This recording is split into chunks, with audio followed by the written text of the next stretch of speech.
Ralph says, hey guys, in this world of COVID and remote work environments, I have a client who does not actually have an office or a home base. She's constantly on the road right now. What would be the best suggestion to set her up with GMB? Her home is formerly in the Minneapolis, Minnesota area. So maybe start there, set up a PO box. What do you think? Yeah, that's what I would do. Wherever she calls home or, is kind of her home base. That's what I would do is just, you can go with a PO box. You just have to use the street address option. Again, it's just an additional form that you fill out. It doesn't cost anything else.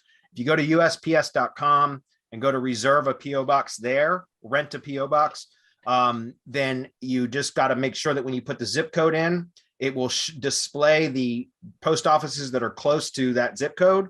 And it has to show premium services available. As long as it says premium services available, you can use the street address option again, and you can reserve the PO box online, but you still have to go in person to sign the paperwork and show 2 forms of ID, and they'll assign you the actual box number at that time.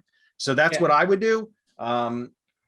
If you don't have access, Bradley, I'm sorry. I just wanted to say that they've made this a lot easier. I hadn't done this in several years, and since I recently moved and needed to set one up, I went in. And maybe I was stupid and missed something earlier, but a month ago I went in, and you can now click when you're signing up online to be like, I forget what exactly it was, but to use it as an address. What do they call it? Where you use the PO box number, right? So you used to have to submit paperwork for that, but now you just click a box, tell them what you're going to be sending there. Like if you're doing any doing business as type of stuff, Go in, show them your forms of ID. There's no extra forms to fill out. They made it a lot easier.